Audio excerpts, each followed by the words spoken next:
저도 오늘 말씀을 준비했는데 우리 찬양한 팀들이 선곡했던 시편 62편 말씀이 오늘 증거해야 될 말씀과 꼭 맞아가지고 참 신통하다 속으로 생각하고 있었는데 사이자도 20년심이었네. 이제 한 해가 이렇게 시작될 것 같으면 신앙의 이제 신발끈을 다시 단단히 쥐고 다름질을 시작해야 될 그와 같은 시점입니다. 여러분, 이 달리기, 오래 달리기를 이렇게 마라톤 같은 것을 하려고 그러면 되게 이제 준비가 좀 필요합니다. 그래서 이것저것 몸에 이렇게 붙어 있는 거 떼내고 좀 엑서사이즈도 하고 물도 충분히 마시고 그리고 이제 뛸 준비를 하지 않습니까? 이런 것처럼 신앙생활도 이렇게 연초에 딱 이렇게 시작할 때 가장 기본적인 것을 확인하고 먼 길을 떠나는 것입니다. 그것은 뭐냐면, 내가 이 믿음의 이 노정을 걷고 또 내가 신앙생활을 하기 위해서 어디에서 힘을 얻고 어디에서 내가 그 공급을 받아가지고 이 길을 다 갈 것인가라는 것입니다. 신앙생활은 단거리가 아니고 장거리입니다. 장거리, 마라톤입니다. 일생을 두고 뛰어야 될 길이기 때문에 잠깐 동안 내가 욱하는 힘 가지고 한다든지 또 잠깐 동안 내가 이렇게 결심을 한다든지 이런 것 가지고는 다 갈 수 없는 길입니다. 그래서 계속 뛰어도 계속해서 우리한테 솟아나는 어떤 샘물과 같은 이런 그 힘의 근원이 있어야 됩니다. 오늘 시편 62편의 기자도 내가 요동치 아니할 것은 내가 하나님만 잠잠히 바라보는데, 왜냐하면 거기에서 내가 내 구원의 근거가 생기고 내가 늘 디딜 수 있는 반석과 같은 터가 있고 산성과 같이 나를 두르는 울이 있기 때문에 내가 그것을 힘 삼아서 살 거다라고 고백한 것이었습니다. 신앙생활은 어디에서 힘을 얻는가를 우리가 확인하지 않으면 가다가 넘어지게 되어 있습니다. 이 길을 다 못 가게 되어 있고 기진하게 되어 있다는 것입니다. 그래서 오늘은 제가 거기에 대해서 말씀을 좀 드림으로써 오늘 한 해 또 믿음의 이 선한 경주를 여러분이 저와 함께 잘 할 수 있기를, 또 주님과 함께 잘 할 수 있기를 주님의 이름으로 부탁하는 것입니다. 요한복음 4장의 말씀을 잠깐 보겠습니다.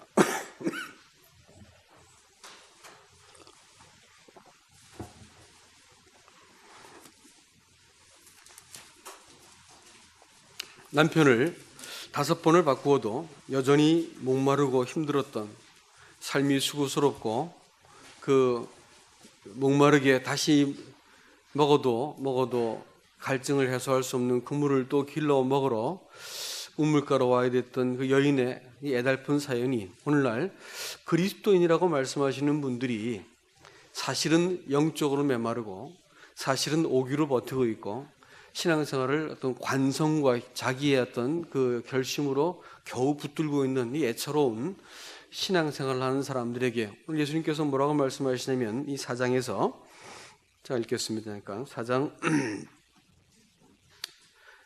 요한복음 4장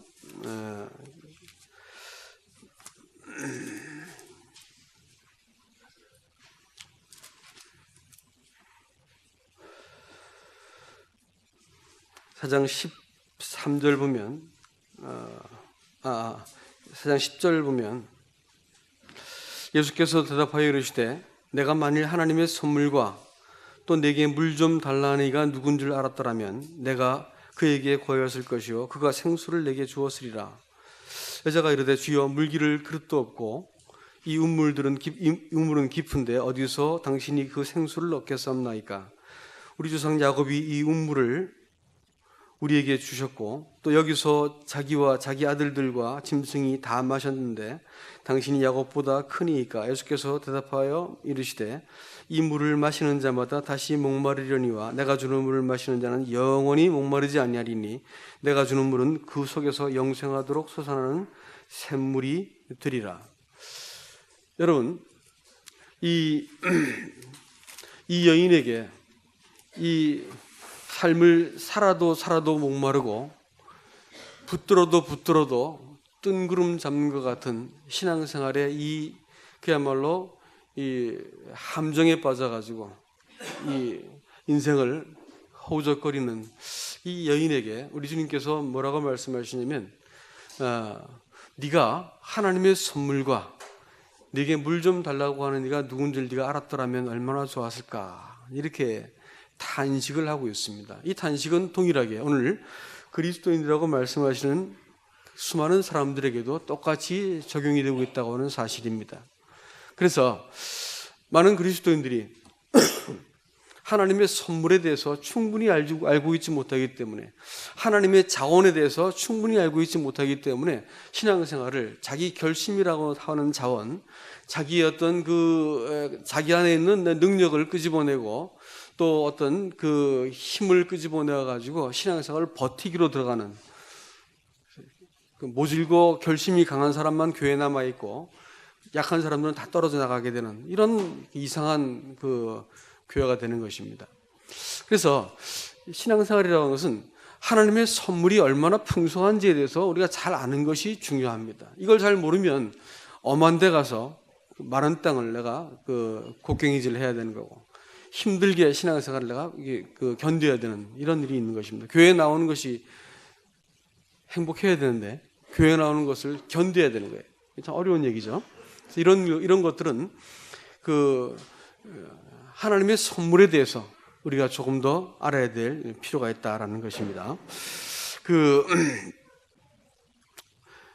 구원이라고 하는 말이 여러분 잘 아시는 것처럼 우리의 죄의 형벌로부터 하나님께서 나를 구원했다라는 의미로만 사용되지 않는다는 것을 말씀을 드렸죠.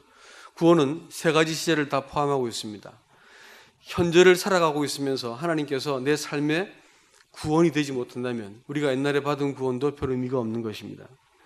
또 장차 나를 온전하게 그의 아들의 형상대로 만드실 이 영광의 소망을 따라서 나를 계속해서 빚어가시는 이 구원이 내 속에 소망으로 있지 않으면 사실은 우리의 구원은 헛된 겁니다. 구원이라고 하는 것은 영원한 구원입니다.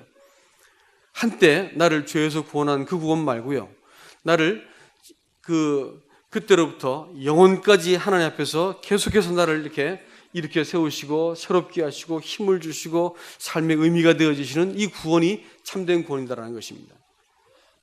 그래서 이 하나님께서 이 선물로 우리에게 구원을 주셨는데 그 구원은 영원한 구원이라는 것을 여러분 먼저 기억하시기 바랍니다. 이 신앙생활을 우리가 이제 하는 이 환경을 한번 생각해 볼 것 같으면, 사실 세상이라고 하는 것이 여러분 호락호락하지 않지 않습니까? 세상은 사람한테 전적인 헌신을 요구하는 거 아세요? 돈이 신입니다, 여러분. 그렇기 때문에 설렁설렁 사회생활 해가지고 출세할 수 있나요, 어디? 직장생활 그렇게 해가지고 승진시켜주나요? 사업을 하더라도 내가 죽기 살기로 하고 거기다 그야말로 올인을 해야만 뭔가 좀 되지, 내가 설렁설렁 해가지고 기분 내킬 때 일하고 이래가지고 살 수 있습니까, 여러분? 세상은, 돈은요 전적인 헌신을 요구해요, 사람을. 세상살이가 호락호락하지 않습니다. 우리 안에 죄성은 어떨까요? 죄성은요, 여러분이 생각하는 것보다 비할 수 없이 집요하고 강력합니다. 사람이 죽었다 깨도 죄성을 이겨먹을 수가 없어요. 그 정도로 죄성은 강력합니다. 내가 절대 그러지 말아야 되겠다 하는데도 죄성은 금방 나를 무장해제시키고 다시 내가 엉뚱한 짓을 하게 만드는 아주 강력한 힘이 있는 것이 죄성입니다. 사람의 이기심, 그 무슨 수로 이겨먹습니까? 예? 사람의 이기심, 내가 옳다고 믿는 어떤 자기 정당성, 그거 포기 못하거든요. 이런 사람이 이런 죄성을 가지고 무슨 수로 세상을 이길 수 있겠어요? 감당할 수 없는 것입니다. 마귀의 속임수는 얼마나 교묘한지, 우리의 생각을 교묘하게 설득해가지고 하나님의 마음을 곡해하게 만들고 사랑과 관계를 틀어지게 만들고 이렇게 하게 속입니다. 그러니까 사단의 속임, 세상의 헌신을 요구함, 또 우리 안에 있는 집요한 죄성, 무슨 수로 우리가 이 그리스도의 삶을 이 땅을 살아갈 수 있겠습니까? 우리 결심이요? 한번 죄사함 받았다고 하는 사실, 그 구원의 확신이 우리를 붙들 수 있나요? 없습니다. 이것은 우리를 잠정적으로 잠깐 동안 붙들 수 있지만 계속해서 우리를 붙들 힘이 없는 것이에요. 그래서 하나님이 주신 선물에 대해서 우리가 좀 더 잘 이해할 필요가 있습니다. 많은 걸 주셨는데 우리가 조금밖에 알고 있지 못하기 때문에 신앙생활이 이렇게 구질구질해지는 것이다. 메마르고 점점 공허해지고 쉬고 싶고 피곤하다. 딴 이유가 없습니다. 잘못된 자리에 서 있는 거예요.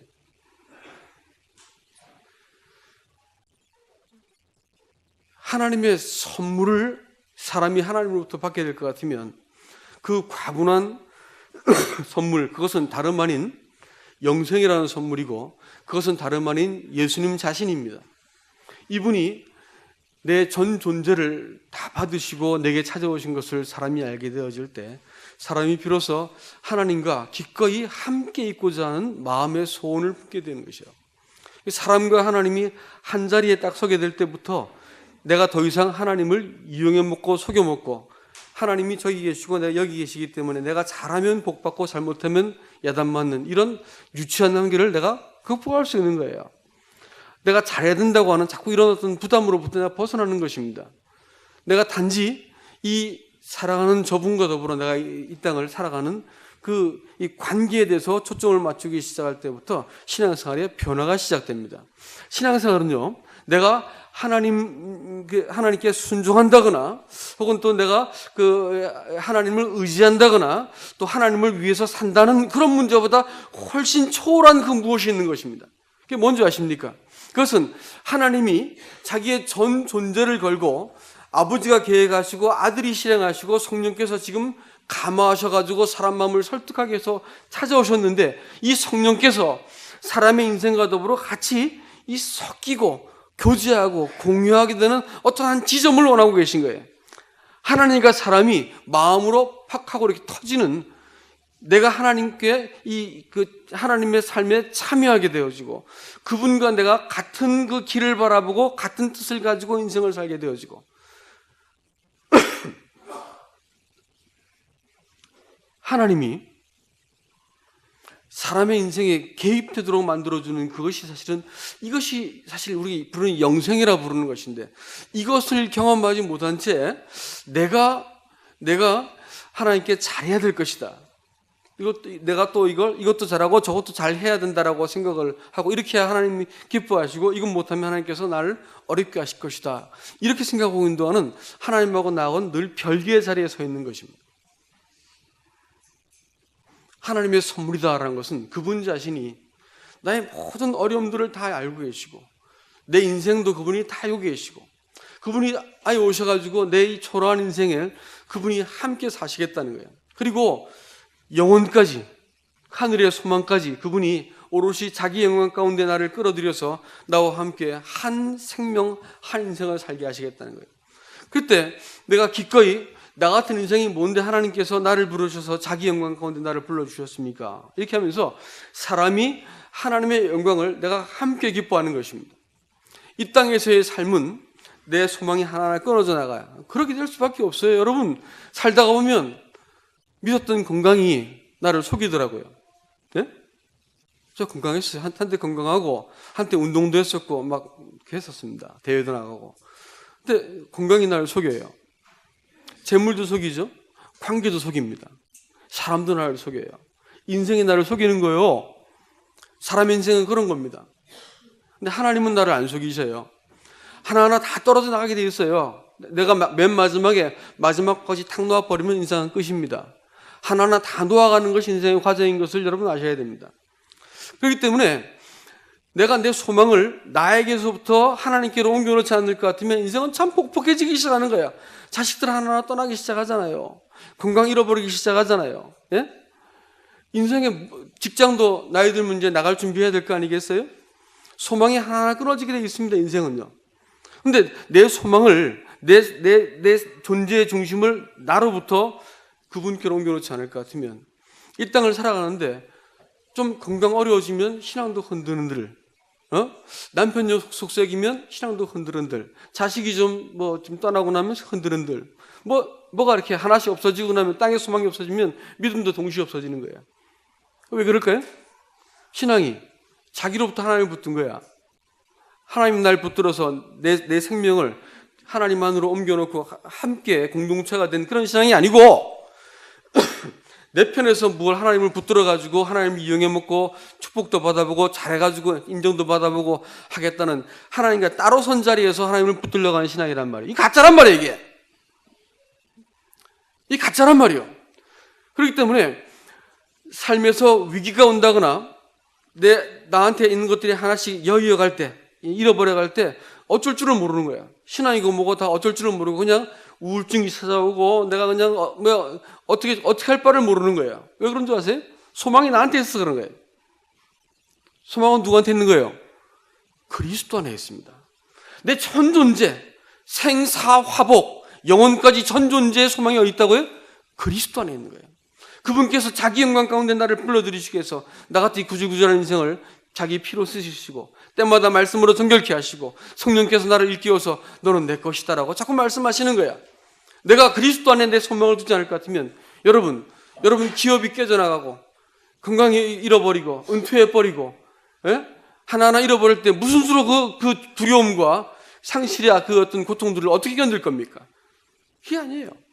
그게 아니에요. 내 인생을 그리스도께 맡겨드린 것입니다. 그래서 하나님께서 자기의 전 존재를 선물로 우리에게 주셨습니다. 그것은 다른 목적이 아니고 나도 너를 원한다는 거예요. 나도 너를 원한다는 거예요. 우리 인생 늙어버리면 소망이 떨어져 나가고 죽음과 함께 모든 소망이 끊어질 인생인데 나 같은 존재를 하나님의 그 영광 가운데 같이 불러주셔가지고 이 땅을 함께 살게 하시고 영원히 함께 머물게 하셨어요. 여러분 이 선물로 주신 예수 그리스도를 기억하시기 바랍니다.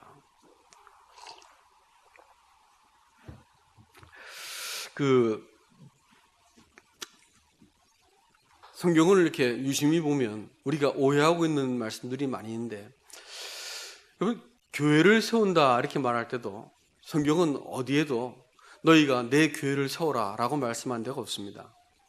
성경은 교회를 내가 세우리다 이렇게 말씀하십니다. 성경은 어디에도 너희가 빛이 되어라 라는 말씀은 어디에도 없습니다.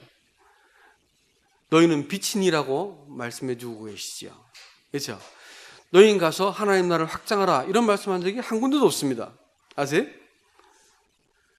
하늘과 땅에 있는 모든 권세를 내게 주셨으니 그러므로 가라. 내가 세상 끝날까지 너희 함께 있을 거야. 이렇게 말씀하십니다. 사람에게 하나님께서 그 일을 맡겨놓지 않았어요.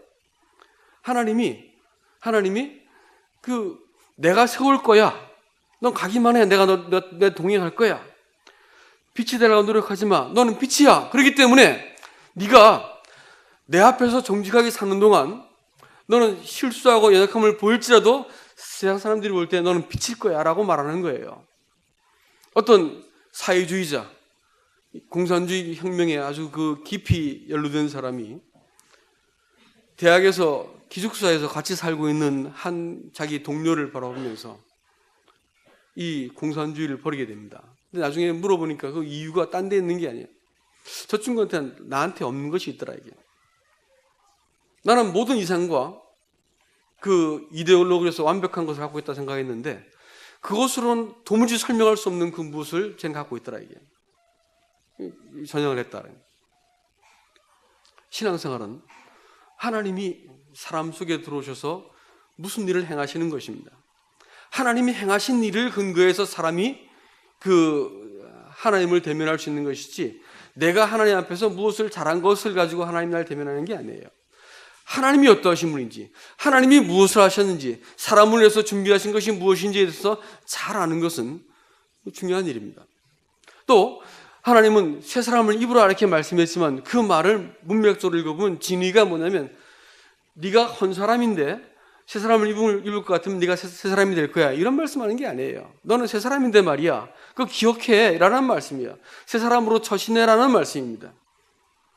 성경이 말하는 말은 분명한 거예요. 하나님께서 하시겠다는 거예요. 근데 사람들은 그거에 대해서 잘 이해를 못하고 내가 무엇을 해야 된다고 생각하고 있습니다. 하나님이 하시도록 내가 나 자신을 내어주고 복종하는 것이 중요한 것이다라는 것입니다. 성경은 히브리서 7장 16절에서 예수님을 일으킨 것이 생명의 무궁한 능력으로 하나님이 예수님을 일으켰고 우리는 그 안에서 함께 일으킴을 받았다고 얘기했습니다. 베드로후서 1장 3절 말씀에서는 신기한, 그러니까 디바인 파워입니다. 하나님의 신기한 능력으로 생명과 경건에 속한 모든 능력으로 우리를 하나님께서 공급하셨다, 이렇게 말하고 있습니다. 신앙생활은 하나님이 공급하는 그 무엇이지 내가 분발한 그 무엇이 아니라는 것을 여러분 꼭 기억하셔야 됩니다. 이거 잘못 내가 줄을 잡으면 신앙생활 죽도록 고생하고 공허하고 허탈해지고 점점 우울해지는 그 길을 피할 수가 없어요. 네? 하나님이 공급하셔야 그 길을 찾아야 됩니다. 그 샘물을 내가 갖고 있지 못하면 신앙생활은 무지하게 고단해지는 것이다. 이게. 제가 지난 시간에 잠깐 말씀드렸습니다. 여러분, 에덴 동산에 있는 두 나무가 하나는 생명나무요, 하나는 사망나무입니다. 사망나무의 별명이 뭐라고요? 선악을 알게 하는 지식의 나무다. 하나는 생명으로 살고 하나는 지식으로 사는 거예요. 지식으로 사는 순간 하나님과 사망 분리됩니다. 분리가 되면 뭘로 살아야 돼요? 지음으로 살아야 돼. 지가 막아야 되고, 지가 방어해야 되고, 지가 인생을 스스로 건사해 나가야 되고, 지 잘한 것을 자랑하고 지 무기를 들고 있어야 되는 거야. 이게 자기 지식으로 사는 길입니다. 생명으로 사는 것은 하나님이 공급하시는 거야. 열매를 맺으려고 노력할 필요가 없어요. 성경은 그렇게 말하고 있잖아요. 열매 맺으라 이렇게 말하고 있지 않습니다. 네가 붙어 있으라고 말하고 있는 거야. 그러면 열매 맺는 것은 누구 몫이에요? 하나님 몫이야. 나를 따르라. 그러면 사람을 낳는 어부가 되게 할 것이다. 그것은 하나님의 약속인 거야. 따르는 것은 우리 몫이지만 열매를 맺고 영혼을 얻게 만드는 것은 누구 몫이라고요? 하나님 몫인 거예요. 안 따르니까 그런 것이지, 안 붙어 있으니까 그런 것이지. 초점을 잘못 잡은 거야. 내가 분발하고 잘하고 애쓰면 뭐가 될 것이다 생각하는데 아닙니다. 먼저는 하나님께 속하는 것이 먼저예요. 근데 이 생명의 원리, 하나는 지식이요, 하나는 생명의 원리인데 하나님께서 이 생명의 원리를 어디다 담아두셨냐면 아담과 하와의 관계 속에 담아놓으셨습니다. 아담에게도 주지 않았고요, 하와에게도 주지 않았습니다. 아담과 하와의 관계 속에 담아놓으셨다 이게. 그래서 아담과 하와는 하나님의 권위를 배우는 방식을 하와가 아담에게 순종하는 것을 통해서 하나님께서 알게 만들어 놨습니다. 바른 권위를 사용하기에 아담이 하와에게 하나님의 뜻을 바르게 가르쳤어야 되고, 하와는 하나님 때문에 아담에게 순종해야 했습니다. 이 순종의 질서를 배움으로써 하나님이 사람에게 통치하시는 이 질서를 가정 가운데서 남겨두셨고, 이 가정에서 순종하는 질서가 바깥으로 이렇게 흘러나오게 만드신 거예요. 이 원리는 절대 안 바뀌어요. 여러분, 이 생명의 원리는 물이 흘러내리는 것 같아서 안 바뀌는 것입니다. 그래서 이 하나님이 통치하신 원리를 가정에서 실현하시고, 가정에서 실현된 것이 만물에게 흘러가게 만드심으로써 천하 만물이 하나님의 질서에 의해서 이 두 사람에게 위임된 권위를 통해서 통치되도록 하나님의 나라를 계획하셨습니다. 두 번째는 사랑이 옳시다. 사랑은 예수 그리스도께서 아담과 하와의 관계를 자신과 교회의 관계로 설명하지 않습니까? 자신을 내어주신 사랑을 얘기합니다. 그렇기 때문에 아담이 희생적인 사랑을 통해서 하와를 사랑할 것을 말하셨어요. 이 원리는 동일하게 오늘날 가정에서도 확인되어야 되는 것입니다. 형제들이 자매를 사랑하는 것은 희생적인 사랑이 요구됩니다. 물론 아내도 형제를 사랑해야죠. 남편을 사랑해야죠. 근데 사랑하는 데 있어가지고는 희생적인 사랑이 필요해요. 희생적인 사랑이라는 것은 상대를 나보다 소중히 여기는 마음입니다. 나 때문에 얼마나 고생 많았노? 어? 못난 나를 바라보고 시집 와가지고 고생 참 많다 생각이 들어지니까 미안하고 잘해주고 싶고 무엇이든지 내가 이렇게 먼저 해주고 싶은 이런 마음이 들어야 되는 것입니다. 희생적인 사랑이 필요한 거예요. 그때 아내의 마음속에서도 이 사랑에 반응한 깊은 사랑과 순종이 일어나게 돼 있죠. 이건 변할 수 없는 관계입니다. 이 사랑이 어디로 흘러가는 거예요? 만물에 흘러가는 거예요. 만물에. 그 자식에게 흘러가고 만물로 흘러가서 천하 만물이 하나님의 사랑이 이렇게 두 사람 사이에서 실증된 것이 흘러가게 만들어 놓으셨어요. 그래서 옆구리에서 아내를 끄집어냈죠. 교회를 하나님께서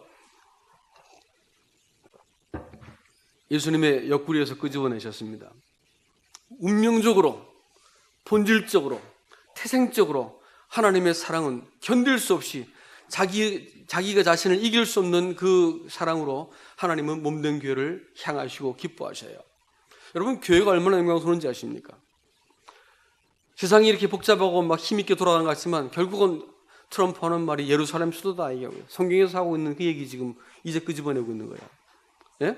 예루살렘을 수도로 인정하지 않습니까? 세계 시나리오가 이제 세상의 시나리오가 빠르게 바뀌어가지 않습니까? 하나님이 정한 뭐 복잡하고 대단해 보이지만 결국 성경에서 말하고 있는 그 길대로 따라가고 있는 거예요. 그 때를 따라 가지고 마지막 때를 해서 움직이고 있습니다. 이 모든 것들 하나님의 관심이 없습니다. 사실 하나님의 관심이 어디인 줄 아세요? 여러분 개인이에요. 교회입니다. 그렇기 때문에 교회 안에서 우리가 어떻게 하나님을 대면해야 할지를 잘 생각하셔야 됩니다. 하나님의 영광이 이 통치가 사람과 사람 사이에서 질서가 만들어지고 교회 안에서는 보이지 않는 질서 그리스도를 교회가 순종할 때 이 교회가 영광스러워지고 서로에 대해서 우리가 서로 사랑하기 시작할 때 하나님께서 교회 안에서 자기 영광을 나타내 보이시는 것입니다. 결국은 하나님은 이 교회를 통해서 만유를 채우실 것입니다. 여러분 로마서 5장 1절을 한번 보시겠습니다. 제가 익숙한 말씀을 자꾸 여러분께 열어드리는 것은 올해 한 해를 다름박질하기 위해서 우리가 행군할 때 되면 물통부터 확인하는 거 아시죠? 물통부터 확인해야지 먼 길을 갈 수 있는 것입니다. 그래서 오늘 물통 확인하는 날이에요. 5장 1절 보시면 그러므로 우리가 믿음으로 의롭다 하심을 받았으니 우리 주 예수 그리스도로 말미암아 하나님과 화평을 누리자. 또한 그런 말미암아 우리가 믿음으로 서 있는 이 은혜에 들어감을 얻었으며 하나님의 영광을 바라고 즐거워하느니라. 구원은 두 가지 측면이 있습니다. 하나는 뭐냐면 법적인 측면이요. 법적인 신분, 법적인 지위입니다. 로마서 5장 1절 말씀은 믿음으로 우리가 의롭다 하심을 받은 것입니다. 우리가 알고 있는 소위 그 구원입니다. 법적인 관계예요. 어떤 것도 우리의 화평을 깨뜨릴 수 없는 법적인 관계입니다. 그러나 그것을 전부라고 말하지 않습니다. 구원의 두 번째는 관계적인 측면이 있습니다. 법적인 문제 말고 관계적인 지위, 관계적인 측면이 있단 말이에요. 그것이 2절 말씀에서 하나님의 믿음으로 서 있는 이 은혜에 들어가게 됐다. 유동하지 않는 자리에 들어가서 하나님의 영광을 바라고 즐거워하는 우리가 소망하는 영역에 구원이 있다는 것입니다. 구원받고 나서 이젠 끝이야. 탱자하겠다. 지금부터 구원받았으니까 나는 문제없다 이렇게 생각한다면 구원을 잘 모르는 사람들이 대부분입니다. 그래서 그렇게 나 한때 몇 년 며칠 구원받았어. 죄사함의 확신 받았어. 이렇게 말씀하시는 분들 가지고 하나님과 동행하고 있는 증거를 하나하나 이렇게 물어보면 허둥대고 어쩔 줄을 몰라. 그리고 나서 하는 얘기가 나 이제 구원받지 않은 것 같은데요. 이렇게 말씀하더라. 그런 사람이 무지하게 많습니다. 하나하나 이렇게 열어가지고 보이면서 구원받았으면 구원은 영생인데 그 영생에 하나님과 동행하는 증거를 한번 이렇게 같이 이렇게 열어보면 그 증거가 없어. 하나님과 현재 동행하고 있는 증거가 없는 거야. 그러니까 법적인 구원은 받았는데 관계적인 구원이 희미한 거란 말이야. 그리고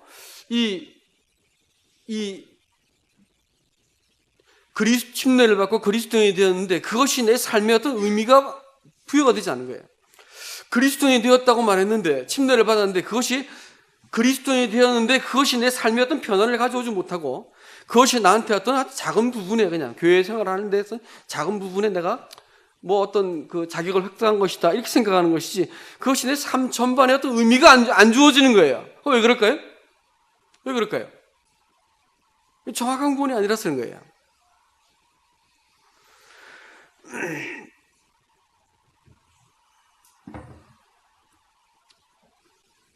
그러니까 구원이라는 것은 계속해서 그분을 바라고 그 영광을 내가 따라가는 어떤 그런 한 측면, 관계적인 측면이 있고 법적으로 얻은 측면이 있습니다. 이 두 번째 것을 우리가 소홀히 할 것 같으면 신앙생활이 사실은 거기서 멈춰 있는 거예요. 잘 이 진위를 확인할 수 없는 이상한 사람들이 나오는 것입니다. 예수님께서 이 여인에게 말씀하신 두 번째 문제가 뭐였냐면 내가 누군지를 알았더라면 이렇게 탄식하십니다. 오늘날 이 탄식은 그리스도인이라 말하는 이 현대 그리스도인들에게 동일한 예수님께서 갖고 있는 탄식입니다. 예수를 그렇게 오래 믿었는데 예수님이 누군지 잘 모르는 거예요. 이 참 기가 막힌 일이죠. 예수님에 대해서는 아는데 예수님이 개인적으로 누군지는 모르는 거야. 내 삶에 개입하셔가지고 내 자질구레한 삶의 문제에 그분이 어떻게 간섭하시고 인도하시고 증명하시고 하나님의 아들이 내 삶 속에서 말씀하시고 내가 그 음성을 들을 수 있고 그분을 통해서 내 삶의 문제가 해결되어지기도 하고 그분이 내 삶의 의미가 되어지는 이런 일들은 안 일어나는 거예요. 왜 그런지 아세요? 하나님의 대해서는 알고 있지만 그리스도의 대해서는 알고 있지만 그리스도가 누군지를 몰라서 그런 것입니다. 이게 굉장히 중요한 문제입니다. 그리스도가 누군지를 아는 그것은 내가 그리스도 앞에서 삶을 살 수 있게 만들기 때문에 신앙생활은 만약 그리스도를 아는 사람 같으면 걱정할 게 한 개도 없습니다. 자식들이 그리스도를 개인적으로 안 것이 확인되면 어디를 몰라도 걱정하지 않겠어요. 중요한 것은 그리스도를 개인적으로 모를 때는 데리고 있어도 불안한 것입니다. 여러분 어떤 사람이 나이 먹어가지고 자식들이 집을 믿음을 떠난 걸 바라보고 단식하게 뭐라냐면 내가 교회 안에서는 애를 키웠어도 그리스도 안에서는 못 키웠습니다. 이렇게 말해요. 단식을 하더라고요. 그리스도 안에서 키워야 돼요. 그리스도 안의 교제를 어미와 아비가 함께 나누는 교제를 그들이 하나님과 함께 나누는 교제를 보여줘. 그리스도 안에서 있다는 것이 어떤 것인지를 보여줘야 되는 거예요. 안 보면요 자식들은 절대로 안 따라와. 예? 그걸 보아야 돼. 그걸 그리스도 안에 있는 걸. 성도들이 마찬가지입니다. 그리스도 안에 있는 것을 서로 보아야 되는 것입니다.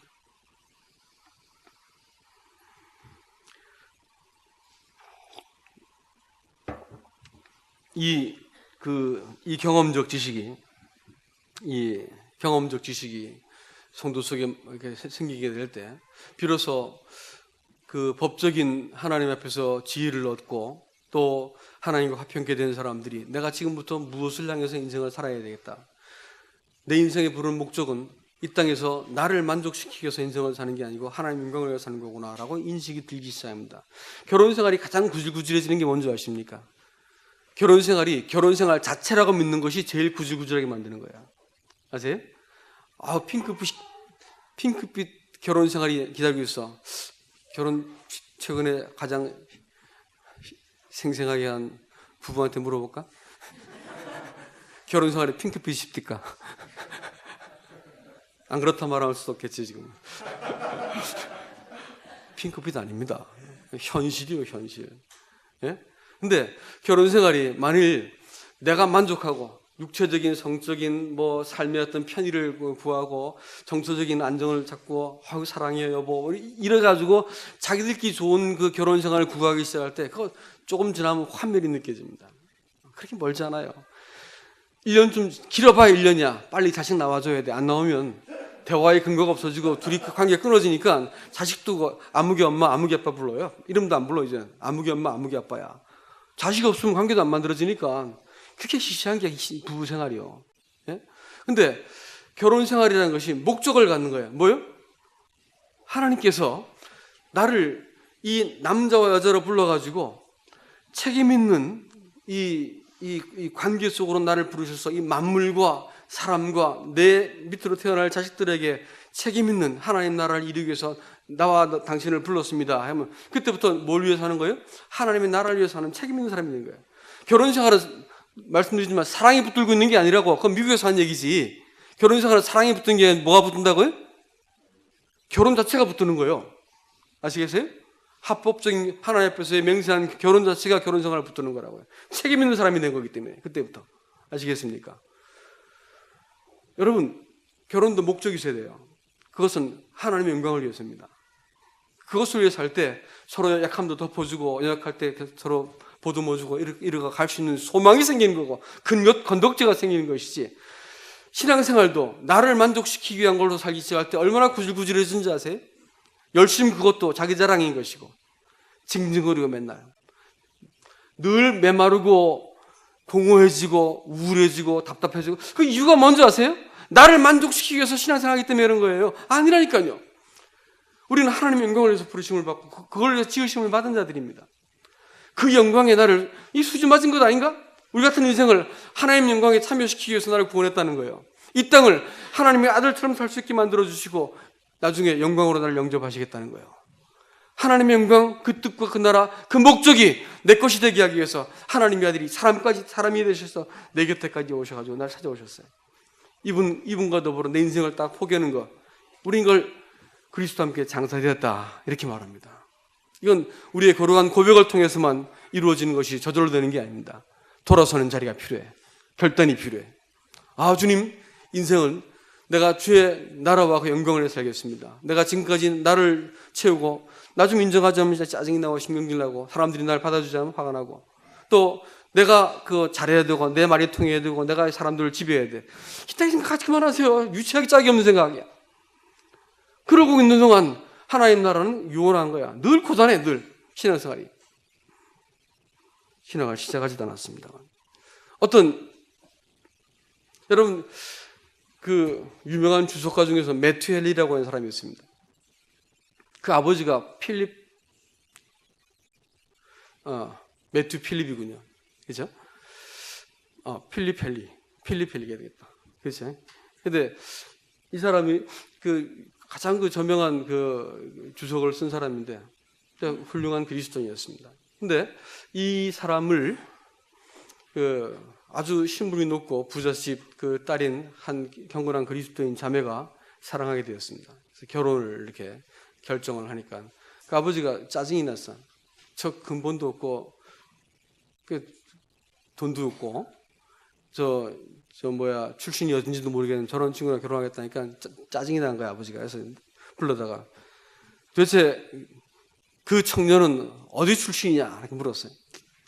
그러니까 딸이 아버지를 바라보면서 뭐라고 말하냐면 나는 그가 어디 출신인지는 별로 관심이 없습니다. 그런데 한 가지는 분명히 한데 그가 어디로 가는지는 알고 있습니다. 이렇게 말했어요.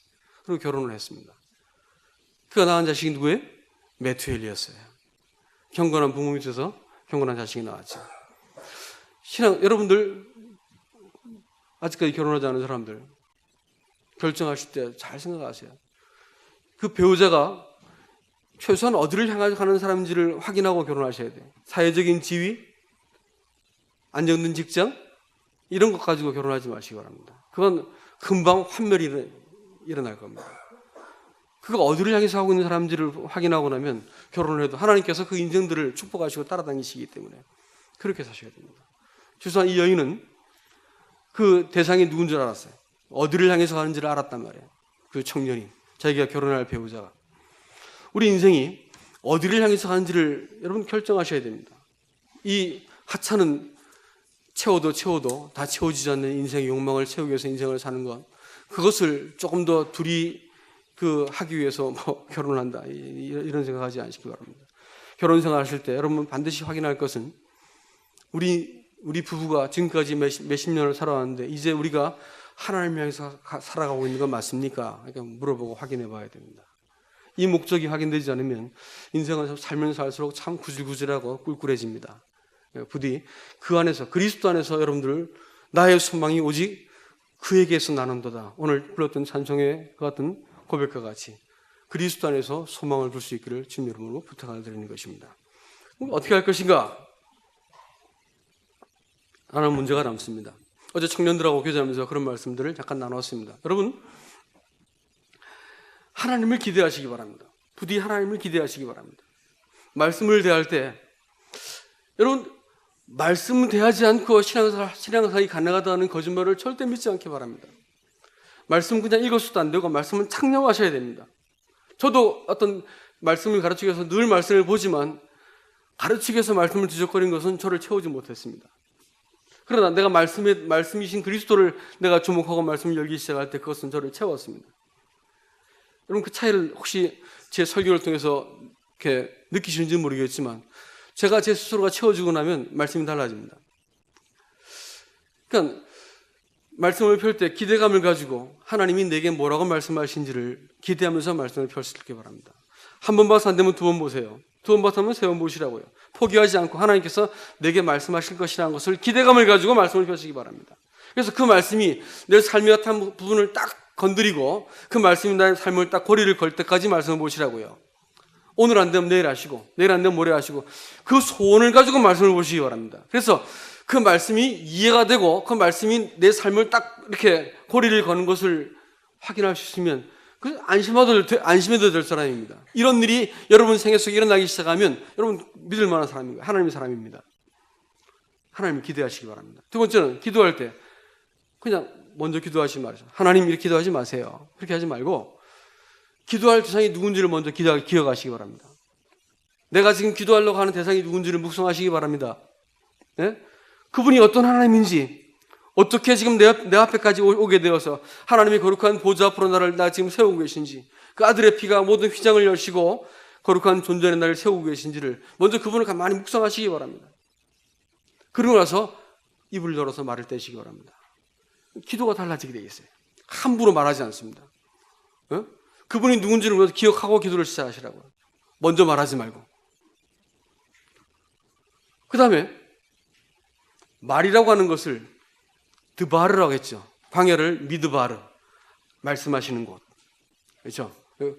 하나님께서 인생의 광야를 지나가실 때 하나님의 음성을 듣지 못하면 착고에 처해가지고 영혼이 10편 107편 500과 같이 요셉이 착고에 처해가지고 혼이 이렇게 낚여져가지고 꼼짝 못하고 그야말로 혼비백산을 했습니다. 그런데 언제까지 그렇게 됐냐? 하나님의 말씀이 응할 때까지 그 감옥에서 고통을 받았어요. 그리스도의 삶이 광야를 지나가요. 예? 광야를 지나가요. 어떻게 볼 수 없는 이 난관에 부딪히고 내가 도무지 풀 수 없는 문제 해가지고 영혼이 그야말로 혼비백산할 만큼 위기를 만난다는 것입니다. 언제까지요? 말씀이 응할 때까지요. 말씀이. 미드바르야, 미드바르. 광야는 하나님이 말씀하시는 것입니다. 그 말씀을 듣지 못하면 언제까지 있어요? 그 말씀이 응할 때까지 내 발이 착고에 채워 있는 거야. 본문의 성경은 내 혼이 갈고리에 걸려 있다는 뜻입니다. 혼이 갈고리에 걸려 있어. 얼마나 끔찍한 일이야, 알죠? 근데 드바르라는 것이 말인데, 여러분 재밌는 것이 뭐냐면 히브리인들은 드바르라는 것을 말로만 쓰지 않았습니다. 드바르라는 것을 그들은 본질, 그 본질이라는 의미를 갖고 쓸 때 진실, 본질 이런 걸 쓰라는 의미로 말이라는 단어를 쓸 때 드바르라고 썼습니다. 그러면 성도가 서로 얘기할 때 말 가지고 얘기하지 않습니까? 그렇죠? 근데 내가 이걸 드바르 하지 않으면 본질을 말하고 참된 것을 말하지 않으면 어떤 일이 벌어질까요? 말씀이신 하나님이 그걸 떠나버립니다. 말이라고 하는 것은요, 내가 이용할 수 있다고 생각할 때부터 이 사람은 사기꾼이 되는 거예요. 무슨 말인지 알겠어요? 말을 내가 이용하는 사람들은 사기꾼들이에요. 말 가지고 교묘하게 사람들을 아첨을 한다거나, 말 가지고 사람들이 내 말하고 내 본심이 틀릴 때 뭐라 한다고? 그거 아첨하는 거예요. 사기꾼들을 말하는 거라고. 그리스도인들이 정직하지 않은 말을 하기 시작했어요. 그럼 매우 이상한 일이에요. 매우 이상한 일이고 하나님께서 매우 싫어하는 것이죠. 그렇죠? 하나님이 태초에 말씀이 계시니라 이 말씀이 하나님과 함께 계셨으니 이 말씀은 곧 하나님이라 했거든. 하나님의 말씀이 하나님과 함께 있으니까 신적인 권위가 있었어. 그리스도인들이 말을 뱉어낼 때 하나님 앞에서 내 본심을 말하기 시작할 때, 진실한 것을 말하기 시작할 때 어떻게 될까요?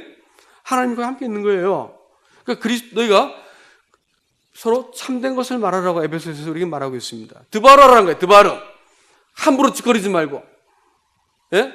거짓된 말을 하지 말고, 허위를 가식 떨지 말고 정직한 말을 하는 거예요. 정직한 말들. 이럴 때 하나님이 서로 속에 이 성도와 성도 속에 거기에 딱 거하시는 거예요. 여러분 은총의 통로가 있다니까요. 하나님을 기대하고 말씀을 펴시기 바랍니다. 하나님을 기억하고 기도를 시작하시기 바랍니다. 또 형제와 자매들 간의 교제를 시작할 때 우리 가운데 계신 분을 염두에 두고 교회로 모일 때 말하기 시작하십니다. 하나님을 기대하세요. 단정 짓지 말라고. 하나님께서 우리 가운데 나타나기 시작할 때 사람이 생각하지 못한 일들을 하나님께서 경험하게 하신다고요. 거기에 그 하늘로부터 흐르는 이 생명의 강이 있습니다. 그리스도인들이 모일 때 진실한 걸 말하기 시작하면 거기서 하나님이 나타나기 시작하는 거예요. 이걸 자꾸 장난치려고 말 가지고. 더 내가 좀 괜찮은 사람처럼 보이려고. 예? 말 가지고 자기를 가식을 떠는 거예요. 그러고 있는 동안 신앙생활은 참 유치한 상태에 머물러 있습니다. 메마르게 되어 있어요. 여러분 부디 하나님을 기대하시기 바랍니다. 그분이 모든 일을 다 할 수 있는 분이죠. 바라고 구하고 기대하지 않으면 하나님께서도 우리를 통해서 일하지 않으셔요. 사람들은 하나님을 기대한 대신 내가 무엇인가를 하려고 들지만 그렇게 하지 마세요. 하나님이 먼저예요. 그분이 해놓으신 선물이 중요하다니까요. 그분이 누군지 알기 시작할 때 사람이 허튼 소리를 끄집어내지 않고 허튼 일들을 먼저 벌리지 않습니다. 하나님을 기대하게 됩니다. 비로소 내가 인내해야 될 이유를 알게 되어지고 기다리면서 하나님을 내가 하나님께 구하고 기도하는 어떤 중심을 단단히 붙들게 되는 것입니다. 잠잠히 하나님을 바라는 것입니다. 나의 소망이 그로부터 나는 것을 내가 기대하게 되는 것입니다.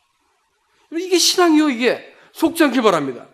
많은 사람들 신앙을 자기의 결심에 묶어두고 내가 규범을 잘 지킨 것에 묶어두고 뭐 이런 걸 가지고 신앙이라 생각하는데 그건 신앙이라고 말할 수는 안 되는 것입니다. 말씀을 맺겠습니다. 여러분,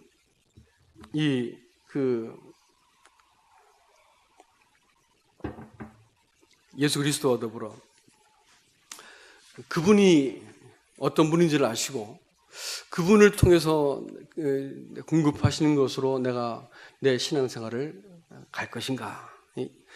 정말로 이번 올해를 시작하면서 깊이 생각하시기 바랍니다. 그분을 정말 기대하시면서 여러분들 개인의 경건의 삶을 살길 바라고요. 모임에 참석하는데요, 수요 모임 사람들이 점점 많아지고 있는 것은 참 놀라운 일입니다. 하여튼 기대감을 가지시기 바랍니다. 그래서 기대감을 가지세요. 모일 때 하나님께서 어떻게 우리 가운데 말씀할 수 있는지 기대감을 가지시라고요. 진실한 걸 말하기 시작할 때 하나님께서 우리 가운데서 그렇게 사모하고 그 하나님의 모든 아들을 내어줘서 얻으신 이 사랑스러운 신부, 우리의 상태를 따라 우리를 사랑하신 게 아니에요. 교회가 교회다와야 사랑하지. 그래서 사랑했다면 우리는 벌써 버렸어요. 하나님께서. 아시겠습니까? 자기의 거룩한 아들의 희생을 통해서 얻어낸 신부 같은 보기만 해도 아까운 사랑하는 교회를 가지고 성도들이 교회 안에서 교회로 그리스도 이름으로 모여가지고 함께 진실한 걸 말할 때 하나님께서 그 안에 얼마나 함께했기를 사모하시겠습니까? 여러분 그거 바라봅시다. 그게 우리가 이 영적인 다름질을 다 달리고도 낙심하지 않고 실패하지 않고 손해보지 않고 잃어버릴 것 없는 길입니다.